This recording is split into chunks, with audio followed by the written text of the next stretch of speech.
Oh my God! Hey everybody, and welcome to Face to Face Game Podcast, episode 40. You're the one who starts it. You are not allowed to be surprised. Well, it switched over to Nathan for a second, and it was just like bloop, and then blink, and then it was like, oh God, what's happening? To be fair, the broadcasting to live transition is really weird. So I've had that happen a lot too. Don't worry about it, man. It's like there's a slight delay, so it's like, okay, press the button and wait, and then like you must have like moved in your chair slightly or coughed, and then it moved to you. I'm like, oh shit, everything's going pear-shaped. Yeah, it always ends up doing that. Like whenever you're coughing or picking your nose or something, you're like, "Do not show me right now. I'm not saying anything important. I swear." There needs to be a big button on the side that says, "Do not show my camera." Right. Put my thumb over it. Yeah, actually, that's why. Like, because we're doing the podcast on Friday, and I'll be like right after going to the gym. So I've got like my mouse over the mute microphone button like all the time because it's just the chance that I'm gonna start coughing and get into just a massive fit because like I've done some crazy stupid shit while I was at the gym and now I can't breathe. It's just like high. You're not optimal radio voice at that moment, totally. It's like, hey, welcome to the welcome to the black lung, yeah. Exactly. So anyway, video games. We have played them. Yes. Should we do introductions? Yeah, I should probably do it. So I'm Thompson. Joining me this week is Vance. Hey! Yeah, you're regular now. Apparently. And also Nathan Ortega. Hello, everybody. Thank you for letting me be on the show this week. Yeah. They're letting me on. It's really not that high a bar of entry. I appreciate it regardless. Quit being humble. Well, it's like you were cool. You talk about video games. Let's talk about video games. Let's do that. I like video games and compliments, so I'm clearly in the right place. So, what's up? So, I want to talk about Darkest Dungeon. Okay. So bad. Have either of you played it yet? No. I have seen trailers to it. I have not had a chance to play it. So tell us about it. Yes, all right, so Darkest Dungeon. And I'm like moving around in my chair a lot. I don't know why. I think it's because I have my legs up. It is a roguelike RPG with elements like XCOM, where your squad dies and everybody's pretty much expendable. You go through a dungeon, you're trying to remove it of its, what's the right word? Darkness? Lovecraftian horror. I was going to say Euclidean, but that's like physics or something. Euclidean? Yes, some of those old ones could bend Euclid's mind, but... Well, I'm sure they could bend anyone's mind. But anyway, the point is you're going through a dungeon, you are killing all these beasts. It starts out as your, I don't know, I'm going to say father, the person of who runs the house, got bored of all of his luxuries and decided to go open up this portal to this other dimension that was rumored to be underneath the house for whatever reason. And then as you do. It's like a typical Saturday night. Anyway, so he does that, and then pretty much all of this evil stuff comes out, and then he shoots himself and tells you to come save everything. And you and a bunch of randomly generated, for lack of a better term, I'll say soldiers, come by and try to live. Unfortunately, your soldiers, all, your knights, your healers, your highwaymen, etc., they're also human. So if they go in and they fight all these crazy horrors, and I mean, like, they're fucking scary. Some of them is like really like mess with your head. Then they get like really stressed out, and they have to go to the bar or the church to de-stress. And as they continue to go on adventures for you, they'll gather various different afflictions, whether positive or negative, usually negative. So it's like a balance between keeping your roster somewhat sane as well as being useful, as well as leveling them up with whatever gear that you can find and with the scraps of money that you can put together. So it's a game about always being on the edge of success and failure and just teetering ever so slightly. Like, did either of you play it at Prime? No, that was one of the few games that I didn't play. That and Keep Talking and Know It Explodes. Yeah. That game, oh my god. I could probably spend, like, a good 15 minutes just going over that game again. We did. Yeah, we did. God, I fucking love Keep Talking and Nobody Explodes. That game is amazing. But Darkest Dungeons, I have heard lots of stories because it is the internet's game du jour. Apparently, the brothel in the town is a very high-risk ward scenario because, having sex, really good at de-stressing you. Having syphilis, not the best thing in the world. Yeah, that is definitely a thing that can happen. Actually, it doesn't matter where you go. There is a chance that some bad thing is going to happen. So, once again, going to the brothel, yeah, you can get all sorts of STIs. If you have to go to the church to flagellate, because that's a thing you can do, yeah, that's also a potential. Like, it did a debuff for one character for the entire dungeon, which, if you're weak from being whipped all the time. Yeah. But the funniest bit, which happened on when we were doing it for our Indie Wednesday stream, one of our guys, Joe, he got really drunk and just disappeared for a few weeks. We had no idea where he went. He just, walked off. And the best part is the guy who is Joe, the namesake for Joe, was in the chat. He was like, "Where did I go? What's happening?" He's like, "I don't know. You got really shit-faced and wandered off." Sometimes life just is like that, man. I mean, sometimes you black out for like a week and then, have no way to account for it, so. He wandered about in a booze state.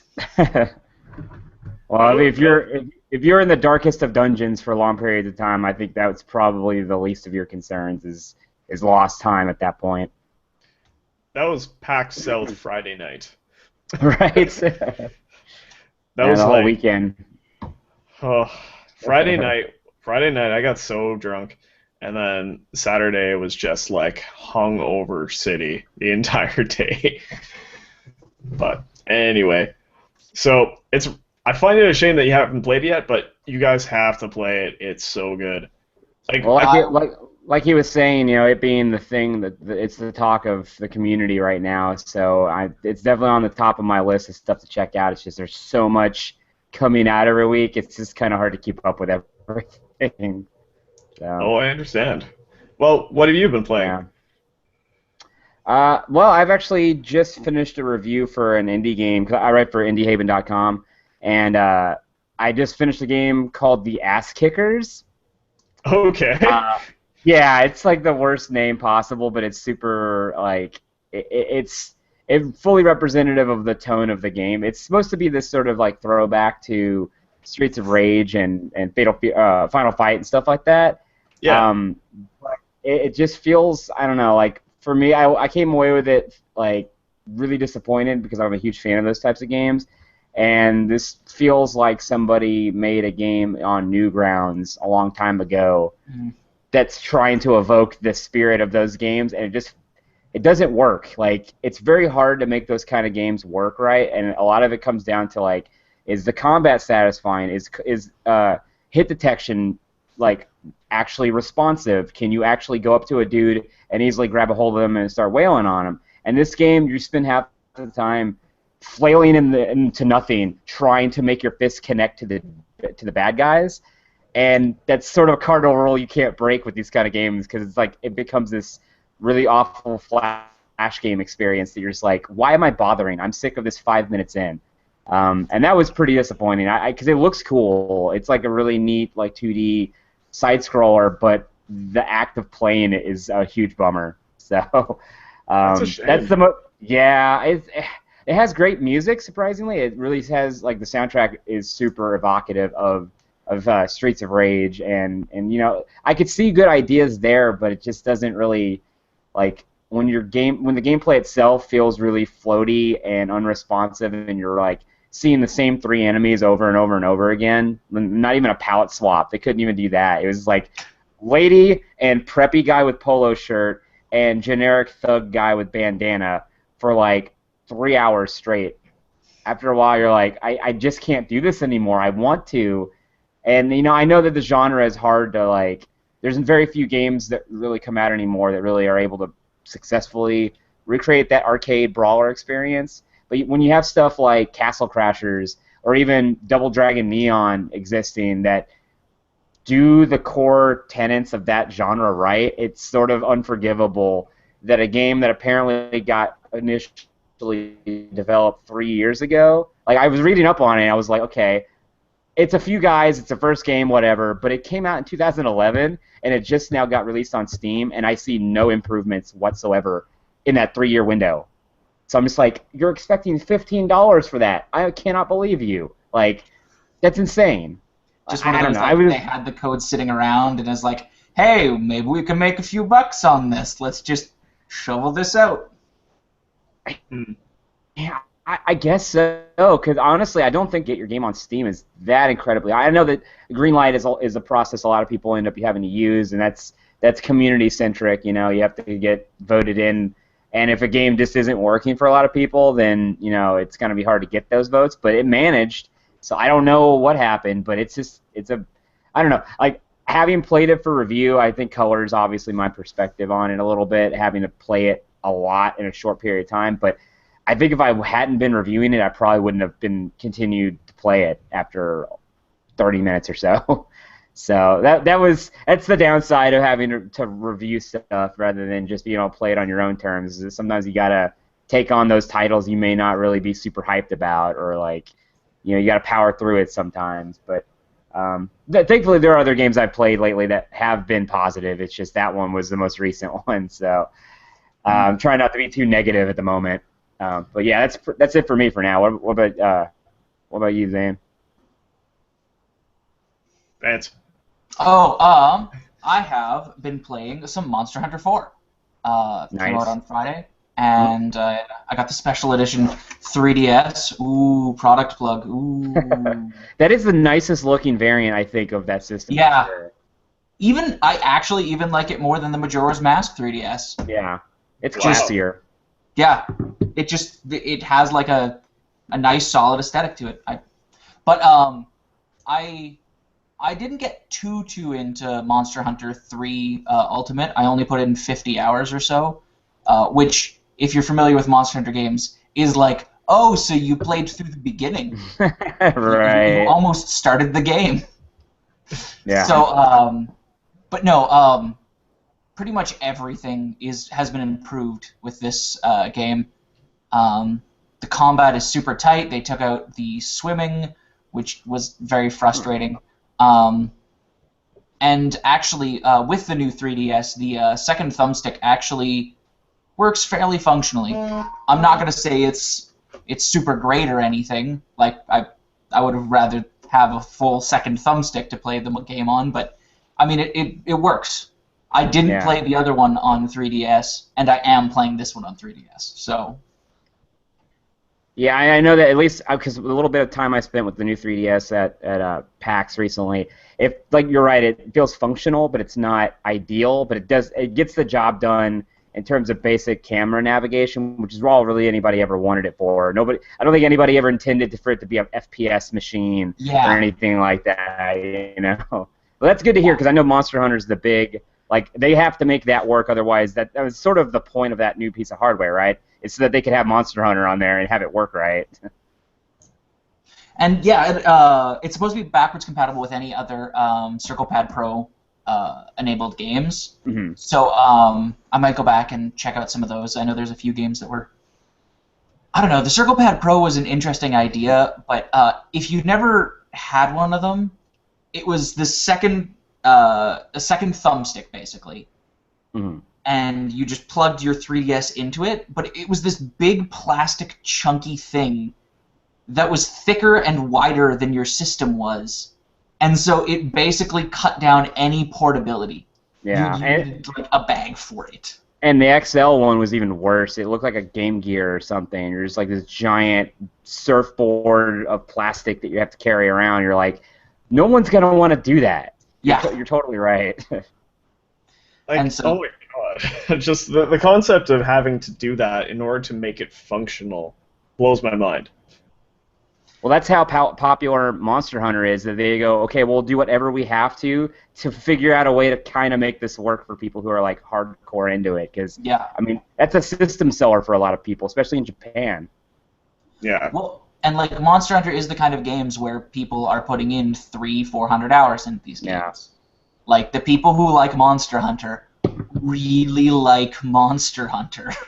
Yeah, and I mean, honestly, I wish I could be that person because I've tried playing it on PSP, and I have the third one on the Wii U, and it just, I don't know, the combat never really clicked with me, and I know that since that's mostly what you're doing is prepping for a big Yeah. hunt, if you don't like that, it's sort of not, like, I don't expect them to completely change it because obviously, like, that's the cardinal sin you don't break, abandoning the fans who like what they're doing already. You don't want to see it completely change, but do you feel like there's been any kind of significant change in the flow of combat or the way it feels in terms of like the moment-to-moment wailing on a monster that feels any different than the other ones, or is this more a subtle refinement? Well, yeah, I think every game they kind of do a bit of a better job of taking it and making those awkward pauses a bit less, making the combos feel a bit better. And so it's definitely not reworked to like an action game by any stretch of the imagination, but it's still very much, if you pick an attack, you're doing that attack regardless of what you feel like you want to do halfway through the attack. But right, yeah, no, it does feel quite good. Okay. I not that I ever found it really boring. It was just I found it to be a little repetitive the times I spent. I liked it more when I was playing with other people because I had like a friend who's a big fan of the game. He was able to kind of coach me on the basics and sort of like what you need to be aware of and just sort of get familiar with the flow of a particular mission. And it is very different. I get why people who it clicks with, they're like nothing else will do. Yeah. But without people there for me, like I just couldn't really get, like, playing it solo was kind of a bummer. Do you feel like this game, have you had any experiences being able to play with other people so far, or is it just too new so you don't know anybody that has it? I have a buddy who also got a 3DS, and we played a couple hunts. It was very much the same situation that you and your friend were in, where I have a bit more experience than he did, and so we kind of did a bit of a tougher fight, and just to kind of let him get a look at the controls and see what was going on. And it is very, very much the game comes alive when you have other people. You also have these felines. They're kind of a staple of the series. They come along with you, and so it's kind of like having half an extra person. And so each person can bring along their extra half a person. So you're not just two people, and even when you're playing solo, you're not just one person against everything. You do have a little bit of help out there. But one thing I will say, this is probably the best game to get new people into the series. Monster Hunter 3 Ultimate, I know, started you off with all of one of each of the beginner weapons. So, which is really nice because the weapons are so different. You really want to find what you like as quickly as possible. And then the next thing they did is they have a training mission for each of the weapons. And it kind of puts you up against one of the very first bosses. Is the Great Jaggy. He's this dinosaur dude. He's not super tough, but it's a great example of just, here is how you will be fighting with this weapon. Now go. They kind of give you a bit of a rundown at the beginning. One of the weak points I will say, Monster Hunter likes to front load its text. And so sometimes you can be reading a lot, and then it's like, okay, just let me go. But once you get going, it's a lot better. That just makes me think of like the Final Fantasy 13, where it's like, okay, we need 5 hours of gameplay before it's fun or whatever. It's like, It was Really? like 40, I think. Like before they got you out of the tutorials, I think it was like 40 something hours. So yeah, it's I think I was in the open world section at 27. Jesus. Jesus fucking Yeah, Christ. and I literally didn't care about the game at that point. It was Yeah. like, it is great that you have this world. I'm done with this game. Yeah, it seems to be a problem across a lot of Japanese titles where they just don't know when to let you play the game. Like they either have no tutorial whatsoever and they just expect you to figure it out. Which games like Dark Souls, that's sort of the point. But then they on the flip side is also bad because then after a while you're like, okay, I got it. I don't need to hear you overly explain this to me for like half an hour, and. Using your thumb, press the A button to swing your sword. Right. Maybe I mean, like, who out there who like is that unfamiliar with how video games work needs that explained to them? Who would also be interested in Monster Hunter? Like, a very small percentage of people, but yeah, I would love to ask the people behind these games, like, what was the logic behind this? Like, why did you guys front load the text like this and overly lay on the tutorial? Because it just makes you get kind of frustrated that you're bored out of your mind until they let you finally play the game. One thing I will say, it's not as bad as a lot of games. It actually, I might have overstated it. Mostly it's in the weapon tutorials where there is a particular weapon, the insect glaive. It's basically you have this insect and you have a staff. And it's a little bit complicated how the whole system works. Once you get going, you figure it out. But for them to have to explain it to you, you're sitting there going, I have never used this weapon before. So that was the only real one that I was kind of, okay, just let me use it. I'd almost wish they would find a way to like hide that information, not hide it, but like place that information in a passive way in the inventory system.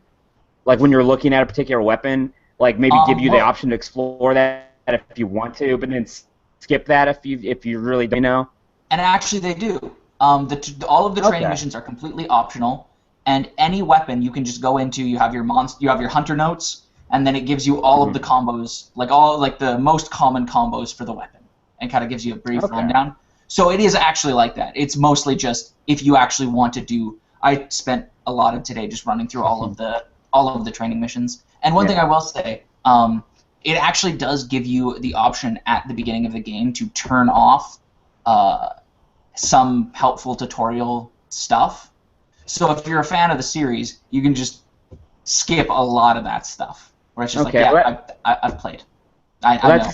That's smart of them to allow that system to be in place because I would imagine that would lead to a lot of people just being like, dude, I've been here, I've done that, I'm your core audience. Like, stop holding my hand. So that's good to hear because honestly, like, it seems to me like a lot of Japanese games tend to not be super, like, they're not always thinking about the user friendliness of stuff like that, and when they're designing these games, they don't know. It seems like sometimes they can be a little tone deaf about that stuff. So it's good to hear that something that is dedicated as Monster Hunter doesn't really make that many of those kind of mistakes. Well, it's better even so that if they are even making those mistakes, that they have a way to circumnavigate it at least to a point. Yeah, you can't please everybody, obviously. I mean, you got to consider those more casual or kind of like less in-depth players, but thankfully, with the way software works, you can find more modular ways to present that information. So I would actually, as somebody who's never really gotten into Monster Hunter, I played Freedom Wars for the Vita. Yes. That did a very good job of introducing a lot of the ideas of a hunting game in a very like brisk and casual way that made me feel like, okay, I think I'm a little more ready to take on actual Monster Hunter now that I've gotten familiar with the core philosophy behind those types of games with kind of training wheels on, Yeah. So I'm looking forward to this for sure. Definitely if you have a new 3DS, I'd recommend picking it up. I haven't played it with the old 3DS, and I didn't really enjoy 3 on the DS, so I'm not gonna say pick it up no matter what, but definitely I'm liking it with the new 3DS. Cool. It's funny going back to that tutorial thing. I was watching a live stream the other day on Sunset Overdrive, Oh yeah. and Yeah. yeah, I mean, for one, that game is overtly extreme to the max Mountain Dew Doritos. But Mountain Dew Doritos. oh god, it's just like it's extremely extreme, in the I don't know, skateboarding sense of the word. Anyway, and like whatever, it's got its Well, own flavor. it's the most Crazy Taxi game since Crazy Taxi, right? Like, it's Absolutely. the most 90s Offspring infused energy drink riddled. Like, that's sort of what they were going for. I just don't know if I think people's mileage may vary with that aesthetic. I can appreciate it, but it's super goofy and stupid. Oh yeah, and like I'm not really shooting that down. I'm more just like, okay, I need to turn down the voice volume just a little bit. Yeah, absolutely. But anyway, the point that I was getting at was I was watching this stream and it was like there was some guy at base is like, oh man, look at those red barrels. I bet they explode if you shoot them. I'm like, seriously, like why do you have to tell us that? Like, I think if you want to present that information, you could do it in a much more subtle way to tell you, hey, the red barrels explode. But at the same time, most gamers, most people who play video games for a large amount of time in their day, know that red barrels, doesn't matter what game they're in, they explode. Now, actually, quick question. When they did that, did they freeze the game and move the camera over to the red barrels so that you were 100% focused on what they were talking about? Thankfully, no. If not, that is actually a step up to a lot of games. You have a very good point. Oh, that is one of my biggest pet peeves these days, is games that hold your hand to the point where they're no longer holding your hand. They are taking your head and pointing it at something and go, this is what this does. As if you are a dog that piddled in the corner and they're like rubbing your face in it. They're like making sure that you associate what we're talking about with what you're looking at. You're like, dude, it's overkill. I think with Sunset Overdrive, honestly, like that seems to be their kind of ironic like approach to everything. They're like, oh no, man, we're just making fun of video game tropes. But I'm like, when you do it and you don't really have anything else to say other than, hey, look at this dumb trope, you are just recreating the trope, and you're no better than that. Like just it's not funny if you're not bringing something else to it, and that game is real bad about that kind of stuff. There's like, elbowing you in the ribs so frequently that you're just like, dude, I get it. Okay, let me just appreciate the joke. Don't kill it. When Yahtzee did his review of the first Borderlands, he was talking about Claptrap, and he said very eloquently, annoying on purpose is still annoying. Yeah. Like, there's a lot of those things that it's like, you can be doing it ironically. That doesn't change the fact that you're still doing it. Right. And then a lot of people, I think it's just because they're game designers first and, like, writers second. So it's a lot of times they just don't, they think they're they don't understand the subtlety that you need to have to be able to make that work. Yeah. But, oh, well. Yeah. And thankfully, that's why 2 was a lot better. Yeah. Different pair of eyes on that game for sure. Oh my God, there's a huge difference between those two games. Some people may say that it's too like internet joke heavy or whatever, but I think that's kind of embellishing the overall problem with that game. So whatever. My only real problem with 2 is the beginning of that game. The beginning of that game is like that first 2 hours where you're stuck in that one Claptrap, and you have to do it on every character that you make. That is the only real issue I have with 2. But other than that, I think it's head over heels better than the first one. It almost have to be, right? The bar was kind of low for that because the first one was just so bare bones in a lot of ways. Yeah. So. It was good, but yeah, it's like Assassin's Creed 1. You look at it and you're like, wow, there's some really cool stuff in here, but there isn't a lot on top of it. All right. Okay. I mean, I'm sorry. Go ahead. I was going to say, I have to admit this story. The only thing that I got out of Assassin's Creed 1 is that I would get really messed up, and then I would jump off buildings. That I spent like 2 hours of that game, and that's pretty much all I did because I couldn't stand doing anything else in that game. Couldn't stand it. I love to, and I should probably play the rest at some point. But the first one was just so blasé. I couldn't get into it at all. If you want to play the rest, maybe play 4. 4 was quite good. Yeah. But I don't think that is a series that you have to hit every milestone. I think you can let a few of those go. I've heard a lot of people. I mean, I played Brotherhood, and a lot of people feel like that's the best one. But I say 1, 2, Brotherhood, 4, and then walk away from the series. Like, you really can get there's just nothing else to be had there. I don't think there's just no new ideas. That's sad. It is, but they'll figure it out. I mean, they're AAA. They got it. I admire your optimism, sir. Yeah, no, that's well, it's half-hearted optimism and certainly half sarcasm, but well, look, guys, they're releasing a game every year, so look at how many chances they'll have to improve. Mm-hmm.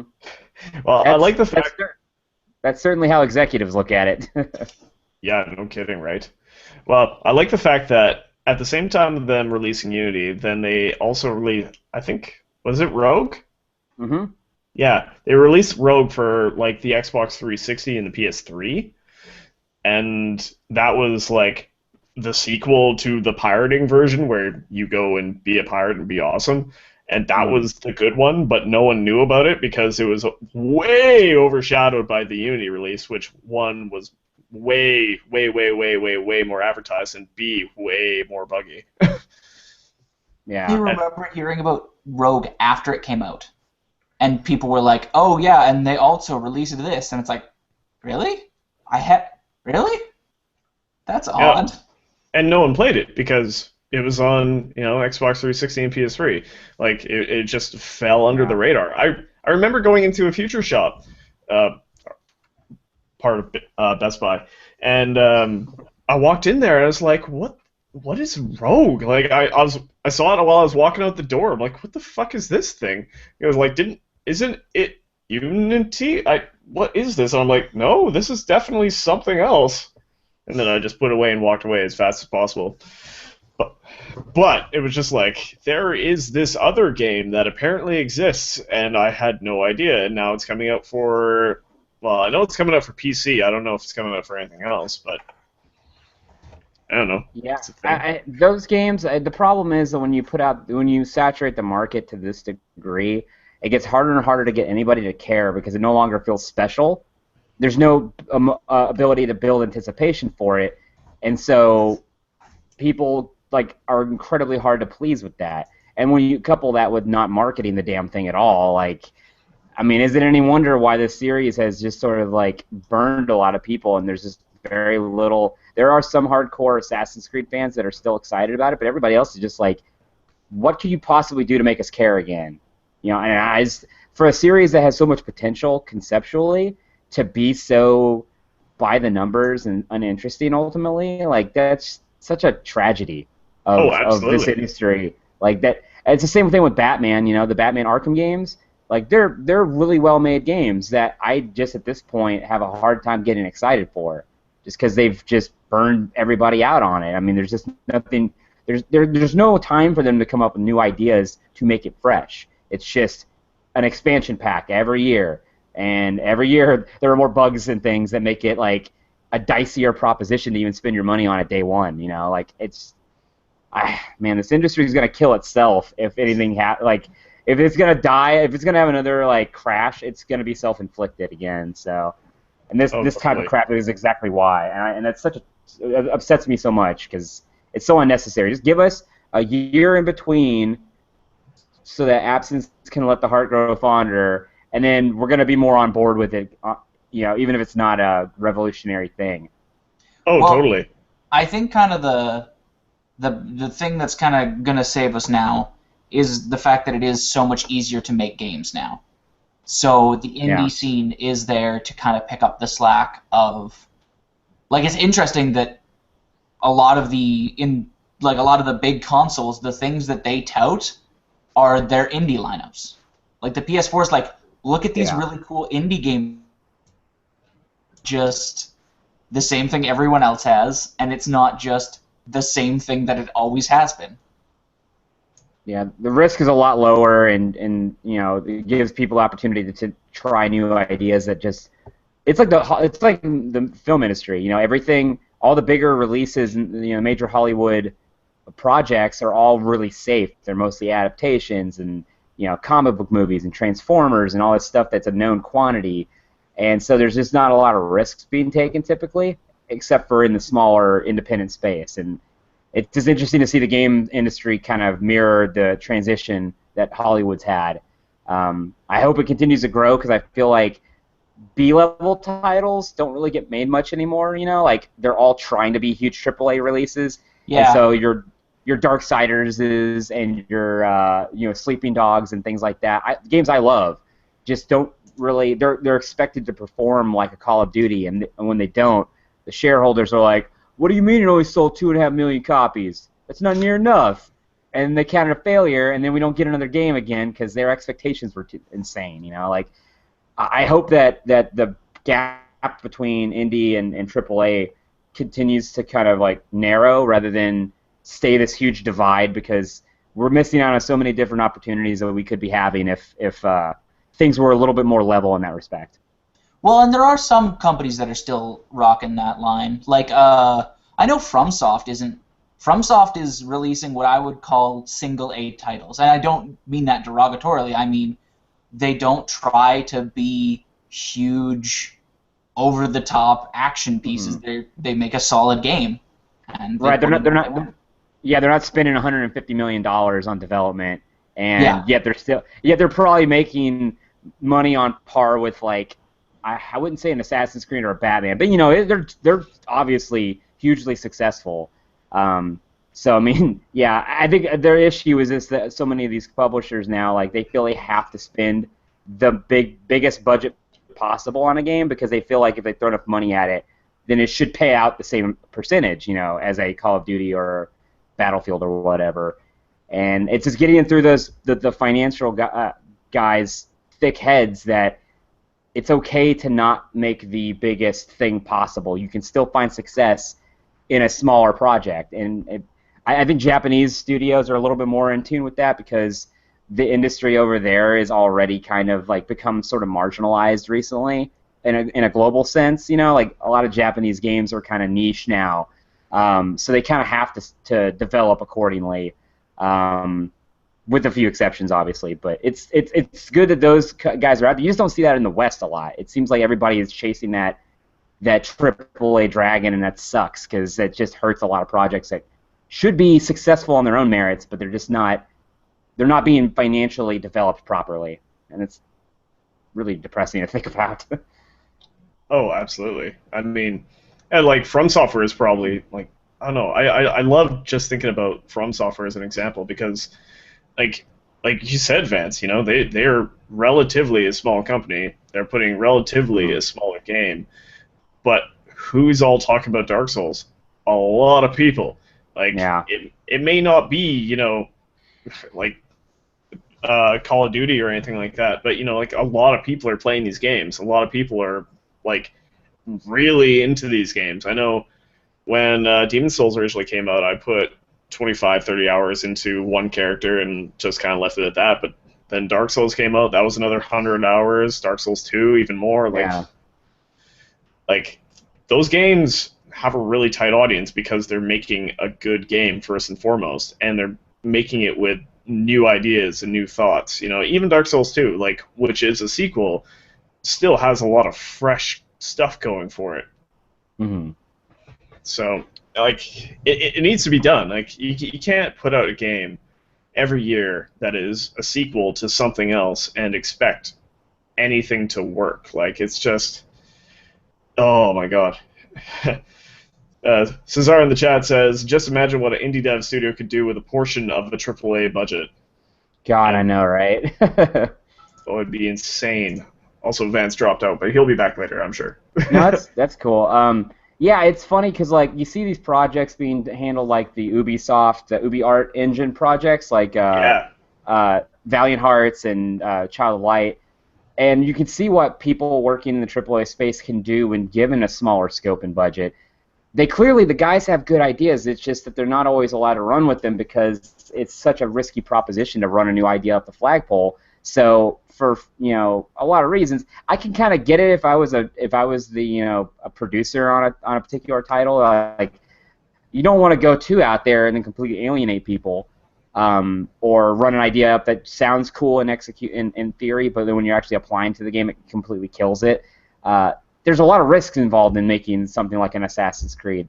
And so I don't really, I can understand the reasoning behind why it's sort of been homogenized, but I feel like when you put it out every year and you're not bringing any new ideas, it's a recipe for apathy. At this point, all you're doing is riding off of a brand that has recognition with people more than anything. Assassin's Creed has so much potential; it's ridiculous. I hate so much that in the last one they tease all these really cool time periods. Have you played Assassin's Creed Unity at all? No, I'm tempted to pick it up. Like, I haven't really played much for AAA stuff, which is ironic because I've been playing a shit ton of PlanetSide 2, but we'll get to that later. Yeah. But yeah, like, Unity is definitely the one, aside from various other issues that we don't need to get into right now. But like, I would love to run around Paris at that time. Like, I've seen pictures of it, and it looks fucking amazing. Yeah. Well, and that's the thing, is that the idea of it is so cool because it should have no limits in where they can go, but when the actual template they've created is so predictable at this point that now you're like, oh, so it's going to be like a National Treasure thing where I'm going to talk to every famous person from that era, and they're all going to somehow be connected to my story of Templars versus Assassins, and it just becomes really, really like stagnant in execution, and that really, I don't know, that is one of the biggest tragedies in AAA games, outside of all the bugs and the microtransactions and all that crap. That something like so potentially creative as Assassin's Creed could just become so just trashy, ultimately, just so throwaway. And then they tease you at the beginning of Unity. The reason why I was asking, because at the beginning, the whole premise is that it's set up like Abstergo put out a video game system based on the Animus tech. And so any consumer can buy this thing and be able to like experience memories of historical figures. And they have a prompt at the beginning of the game that makes it look like the OS to the Animus. And they have all these different really little thumbnails of really cool time periods, including the 1920s like Prohibition era assassin. And I'm like, all these ideas are so much cooler than what you're about to make me play through, because they're all fake, right? Like, there's no game behind them. But it's just like, you tease us with all these really cool ideas, and then you don't follow through with any of them. And I'm like, that's so frustrating. I don't know. I don't want to belabor the point any further, but I want so bad to like those games, and I just feel like Assassin's Creed is such a embodiment of a lot of problems in the AAA space that really just... like he was talking about earlier, further drives me towards the indie environment, just because that's where all the really cool ideas are able to live. Yeah, and that's exactly it, right? If they're not going to put the budget into something new, something fresh, it's going to be stale. You're not going to get anything new, and it's just going to be the same old crap over and over again. Whereas indies who are trying to break out are, releasing new and interesting content all the time, and I mean, you take one lap through the indie mega booth. You don't even have to do much. Like, just take a look around and just see all the interesting and cool ideas that are coming out. Like Close Castles, that's a new take on the tower defense genre that somebody hasn't done before. I can't remember what Robot Loves Kitty is doing. I can't remember the name of it, but it's essentially... one live server where 8 people go on and brawl to the death and try to get the high score, but it's almost like a what the hell's that book thing called that everybody loves? Ready Player One? Oh, the Hunger Games. Okay. Yeah, so it's essentially that, where the viewers can pay like a little bit of money and items will show up in the world for the people that they like, or bad things will happen for the people that they don't like. So that brings up another good point. Titan Souls, like, that game is amazing. Exactly, yeah. I mean, like a lot of Devolver Digital stuff is really, really fascinating. They were kind of them and Vlambeer are kind of at the front end of cultivating all these really interesting projects that are proving that video games aren't dead. They're just the ideas are just shifting to a different space, and I'm super happy that we've been able to, as an industry, create places for those to really thrive. But the biggest issue for indies now is just getting exposure. You know, it's just so hard to get your project noticed in the deluge of content that comes out every freaking day on Steam or, you know, even like the other alternative platforms like GOG or Itch.io or what have you. It's just flooded with content. It's hard to really know which ones you should look at because it's just like, man, embarrassment of riches. So, Yeah. but I guess that's better than them not having those opportunities, you know. But it creates its own share of problems that they have to worry about too. So. Yeah, many fish in a very big pond. Yeah. But I mean, like that's a problem with, you know, almost everybody in the gaming industry, especially as small ones. You know, we're just trying to get our name out there in any way, shape, or form, and it's like, you know, how do you do that? You do your thing, and then you're like, okay, well, I'm in the queue with, you know, 8,000 other people. How do I get my name out there? And I mean, obviously there are certain things that are going to lift you up more than anything else, quality being the biggest one. But I mean, advertising's a big deal, like that, and that comes from like a publisher like, say, Devolver, where, you know, you're getting help to spread your name by being part of a bigger thing, which Devolver's super cool, super cool. But and this brings me to what my buddy Kevin talked to me about earlier in the week, and it's stuff like on a game that just got greenlit, or not greenlit, early access set up the other day was Grass Simulator. Oh my god. Yeah. And it's like, okay, so you can go and you can shoot cows, and that's a thing, and it's like, and I mean, no disrespect to the people who made this game, but seriously, what the fuck? Like, how are you're taking needed space from something that honestly really should be there? Like, this is a joke at best, and I can't push that. And I understand why people would buy it, because it'd be like, oh, hey, I got this thing, ha ha ha. But I don't know, it's in the space of somebody who's, you know, I've got friends who are trying to get out into the industry, and you're taking their space, you know? It's... Yeah, I could never... Yeah, I'm with you. I could never really get behind irony gaming. Like, it better be really, really funny for me to want to, like, waste my time with a bad game. I thought, like, for instance, Deadly Premonition was fascinating, but a really huge chore to actually play. And, like, even though there were good ideas there, it was such a frustrating experience that I'm just like, I don't know. This whole, like you said, the goat simulator thing, and like a lot of stuff on Steam that just are obviously bad games. People are just kind of like laughing and rolling their eyes. I just have a hard. Well, okay, so that brings to my mind an interesting question. Is there a place in the gaming world for art games as kind of a sister to art films, wherein a game isn't really trying so much to be entertaining in the classical sense, but trying to explore different ideas, whether that be narrative, whether that be gameplay? Is there a place for that? Absolutely, no question. There's totally a place for that.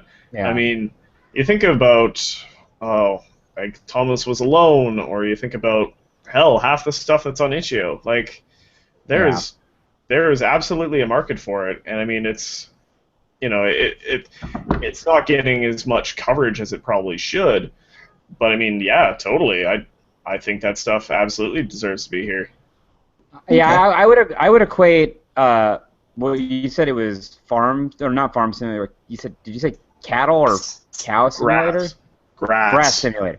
Okay, Grass Simulator is like the game equivalent of Sharknado, and there's no real artistic value in Sharknado. People can appreciate it for being this really purposely bad thing, but ultimately it's just sort of like dumb and bad on purpose, right? Like that's there's a huge difference between that and like Gone Home or something like that.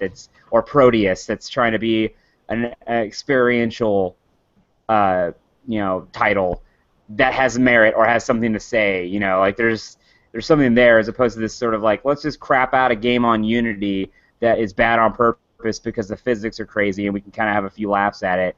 I mean, there's no harm in it in concept, but like you said, with all these clones out there, saturating the marketplace and making it harder for somebody with a legitimately good game to get noticed, like it starts to become a problem. But I mean, that's been the case on mobile for a while now. A few people and all their copycats are saturating the market so much that everyone else really struggles to get on that top list for even a second. And I mean, like I'm definitely conflicted when I say stuff so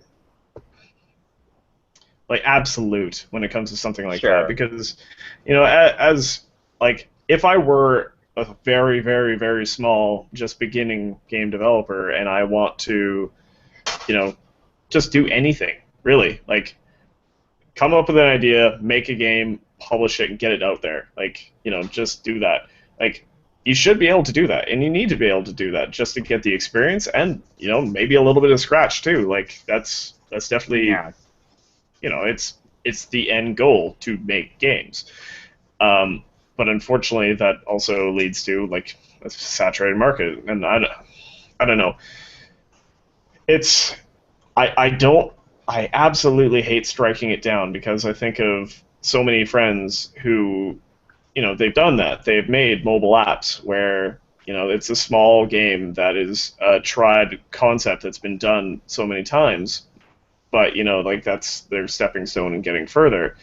And it's like it's helping them by developing these games because they're getting better at their skills, getting better at how to market their game, getting experience of just the systems that are in place in order to get things out. But at the same time, it's choking out a lot of stuff. Well, and I don't think that even something like Grass Simulator, if it was somebody's first project, that'd be one thing. But I think we're talking about a different trend here, which is it's somebody exploiting a trend, which is Goat Simulator was really popular and YouTube, shows really picked it up and it sold really well. So we're gonna put out our own bad on purpose, ironic game. That's a bit different than somebody trying to like fine tune their skills and learn it. I don't think those guys are trying to make something good and that's the result. It's kind of a crass move to make money off of a trend at the moment. At least that's how it reads to me. Yeah, I definitely agree. What do you think, Vance?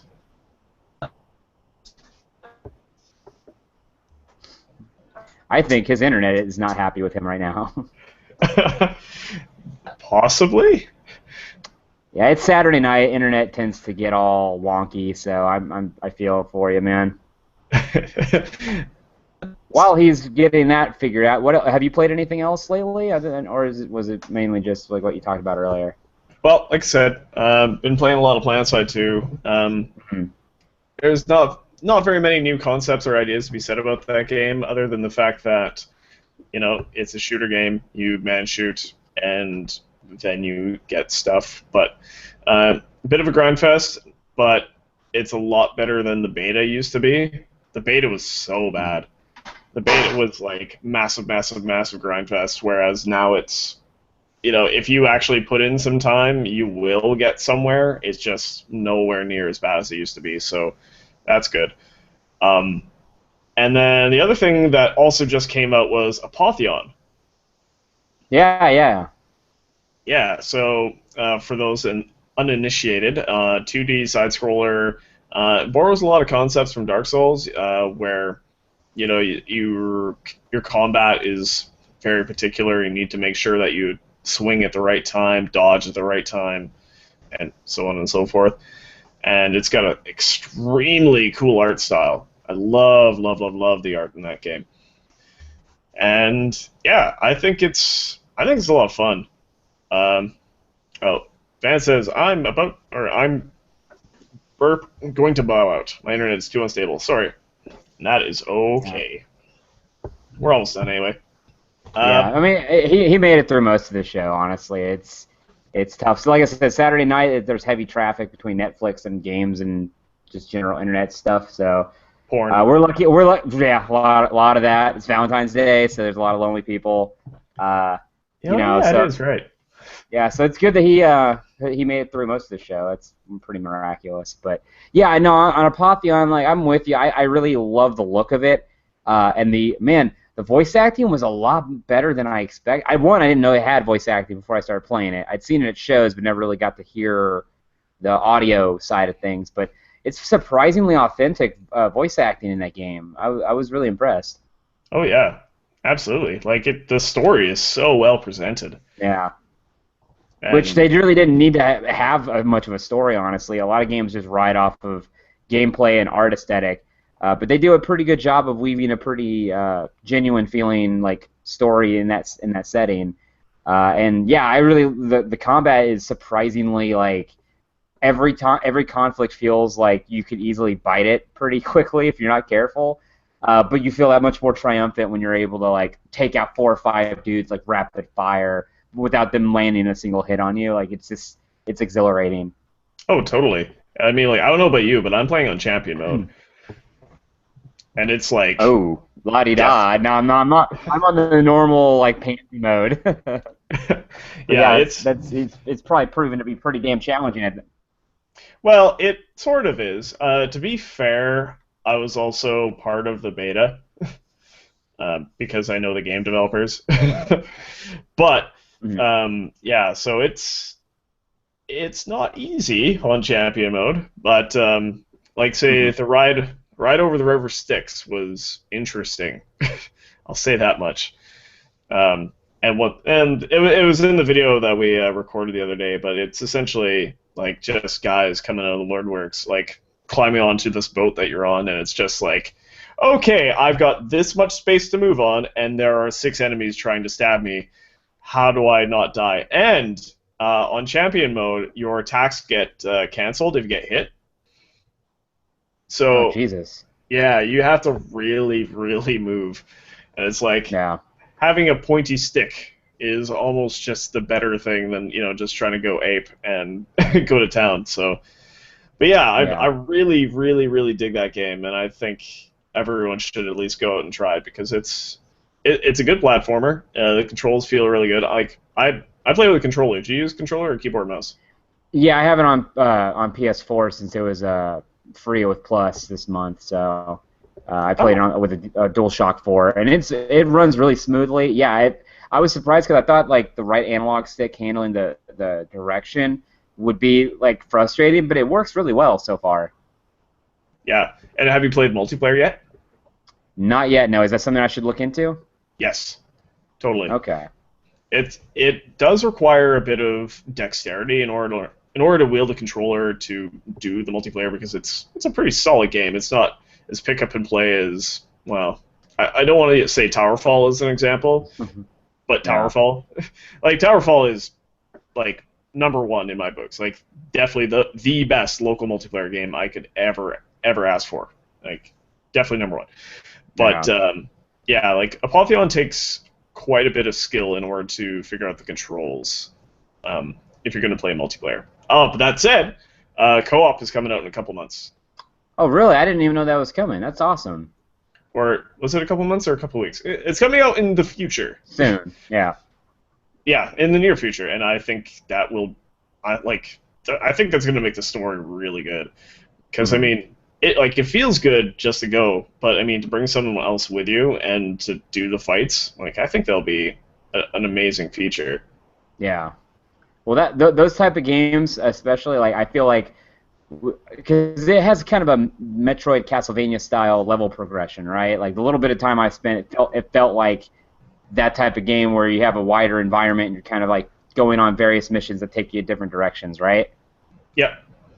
That type of experience, but being able to play with somebody else sounds way more enticing, just because you have 2 people that can work together and you kind of have somebody to chat with that kind of make them look the more, I wouldn't say dull moments, but the less exciting, bigger set pieces, more engaging if you have a buddy to play through it with. So that ends up honestly like making me like a game 30% more guaranteed no matter what. Like if it has co-op, I'm typically just on board more so with that feature. Actually, a really good example of this, and this is something Alex and I talked about a year ago, maybe? I don't know. It was a long ass time ago. But Guacamelee, like Yes, yeah.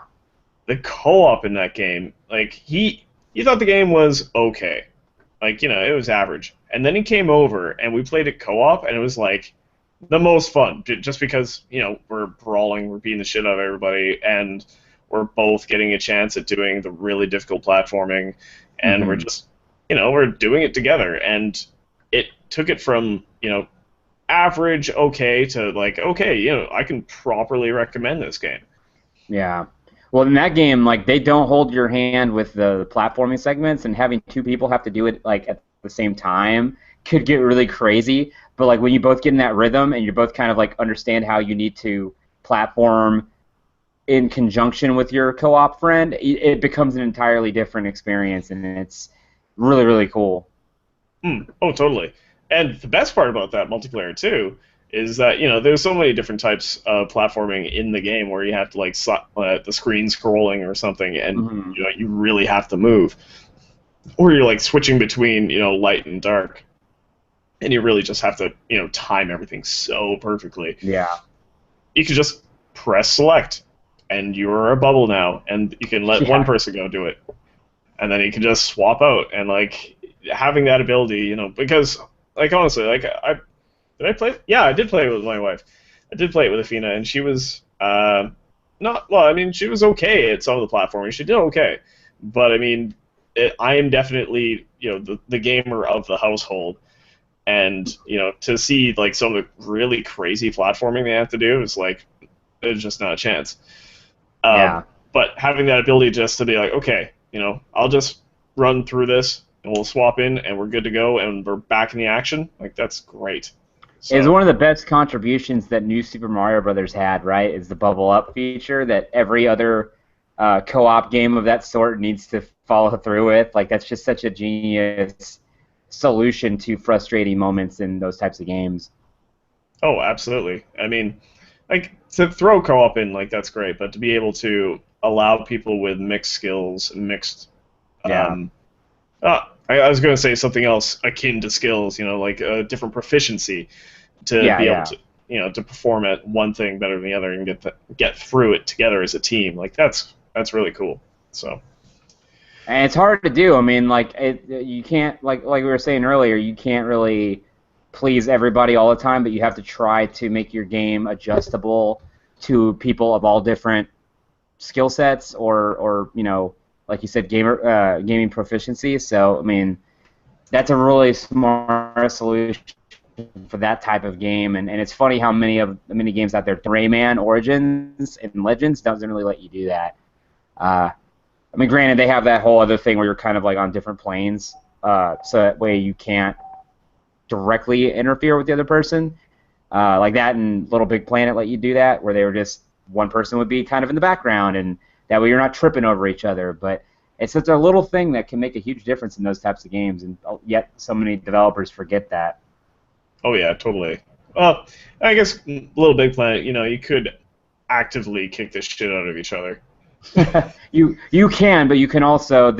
It did a good job of like kind of by default sort of like when you run up against another player, you sort of instinctually shift into X. You're not constantly like accidentally knocking somebody else into a spike pit or something like in Mario.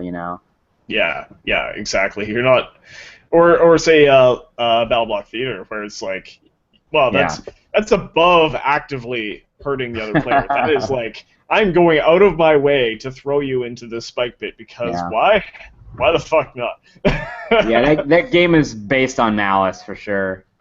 Oh my god, like doing some live streams on that game is just like, we are going to fight the entire time, and we're gonna make some progress, but the first chance I get to fuck you over, it's happening, and it's going to be great.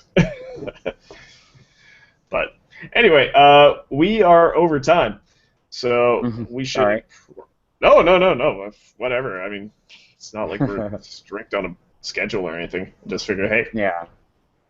I try to cut it about an hour because it's a thing. No, yeah, I mean, anything more than an hour is asking a lot of somebody's time for sure, no matter how good the show is. So, no, I totally feel you. Exactly. Well, thanks for hanging out with me, man. Yeah, man, I had a really great time. Thanks for letting me prattle on about stuff. I know I can be a little rambly at times, but I really enjoyed this. Yeah, man, appreciate it. Rambly is good. All right, so to a point, in moderation, yeah. Oh yeah, exactly. But it's like get certain people in a room and just let it go. Like I'm just gonna sit back and watch the entertainment. Right. So anyway, so that is Face to Face Game Podcast episode 40. Thank you everybody for watching, and we'll see you in a couple weeks. Take care, everybody.